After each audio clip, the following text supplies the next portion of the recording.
Assalamualaikum warahmatullahi wabarakatuh. Kembali lagi dengan saya Ara Cakti Akbar Ibrahim dengan NIM 231002636. Pada malam hari ini kita akan membahas materi selanjutnya yaitu ejaan bahasa Indonesia.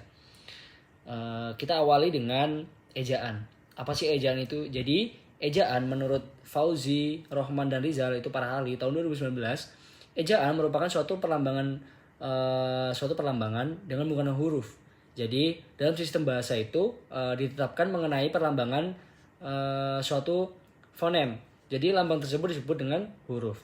Yang kedua, ada menurut Rokmansyah dan kawan-kawan tahun 2019 juga. Jadi ejaan itu punya fungsi. Fungsinya apa sih? Sebagai landasan pembakuan tata bahasa, kosakata sama istilah. Jadi ejaan itu memiliki fungsi tersendiri seperti itu.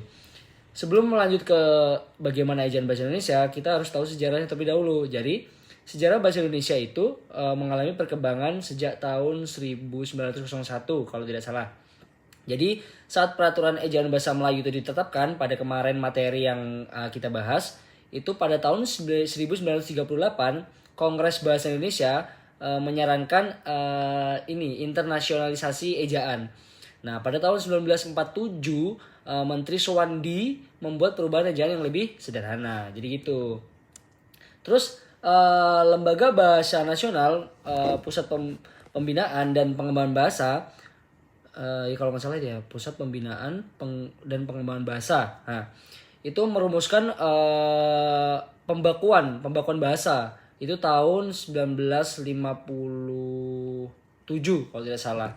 Jadi ejaan yang disempurnakan ini diresmikan pada tahun 1972. Jadi dia merumuskan pembakuan bahasa itu 1957, terus diresmikan tahun 1972 gitu. Jadi namanya itu Pedoman Umum Ejaan yang Disempurnakan atau disingkat PUEYD. Kalau di lesan saya itu PUEYD namanya. Edisi ketiga diterbitkan pada tahun 2009. Dari PUEYD itu diganti namanya menjadi Pedoman Umum Bahasa Indonesia. Yang awal kan Pedoman Umum Ejaan yang Disempurnakan. Nah, pada tahun 2009 itu diganti namanya menjadi Pedoman Umum Ejaan Bahasa Indonesia atau disingkat PUEBI gitu. Itu diganti pada 2016 dan disahkan pada 2015 itu. Gitu. Jadi yang pertama kita akan membahas tentang EYD dulu kali ya.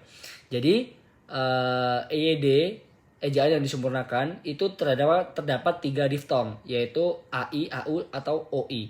Jadi kalau AI contoh peranai, apalagi ya, AI belakangnya AI gitu loh, peranai apalagi ya, gitulah. Terus ada AU contohnya pulau, kalau kan belakangnya pulau, nggak dibaca pulau kan, dibacanya pulau. Atau bisa juga nggak, kan itu nggak dibaca atau, jadi langsung dibaca set gitu loh, atau pulau gitu. Kalau OI contohnya tomboy bisa, tomboy itu kan langsung. Terus yang kedua ada nama orang, terus nama-nama gitu, nama badan yang disempurnakan kayak gitu.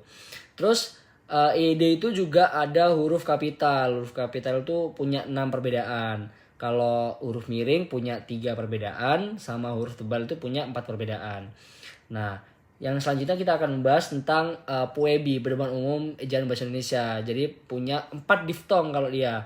Ada AI, AU, EI sama OI.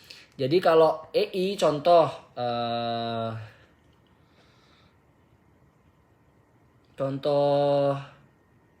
EI ya belakangnya ya, survei kayak gitu, survei. Terus apalagi ya, kalau OI tadi sudah, AU, AI sudah juga. Terus lanjut ke pelafalan. Jadi kalau pelafalan itu kayak teras, kecap, seri, militer. Jadi E sama E itu beda. Kecap, seri, se sama ke itu beda. E sama I, E sama E gitu.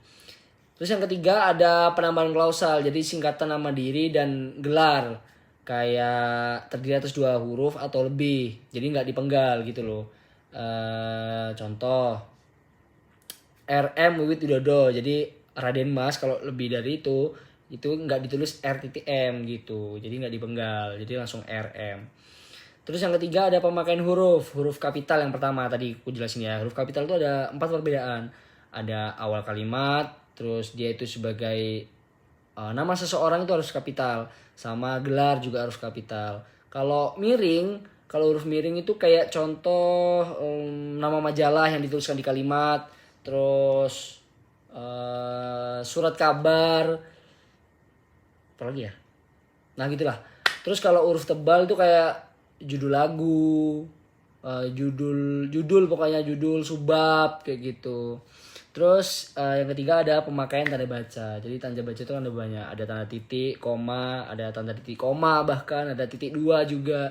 Jadi kalau tanda titik biasa titik satu doang itu, kalau tanda titik itu digunakan pada akhir kalimat pertanyaan kayak mengakhiri kalimat gitu. Contoh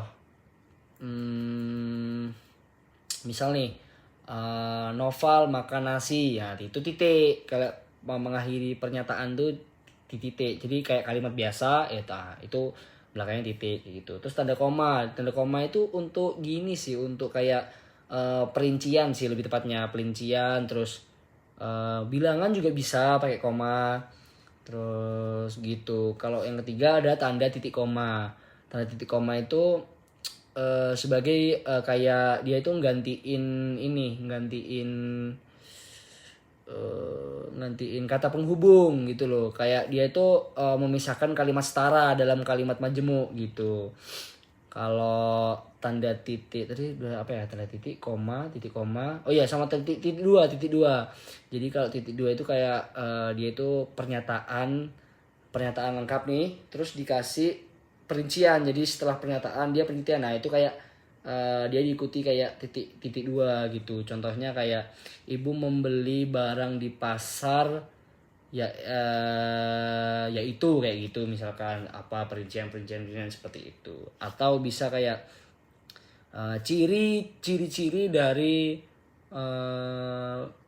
jangan ciri-ciri kayak ini, apa saja tulang yang membentuk kranium, titik dua. Nah itu baru penjelasan gitu. Jadi untuk pembahasan ejaan bahasa Indonesia ini mungkin cukup segitu saja. Sudah berapa menit? Sudah 7 menit lebih. Mungkin itu saja yang bisa saya jelaskan. Terima kasih, semoga membantu teman-teman. Terima kasih juga buat Ibu Nina sudah membimbing kami.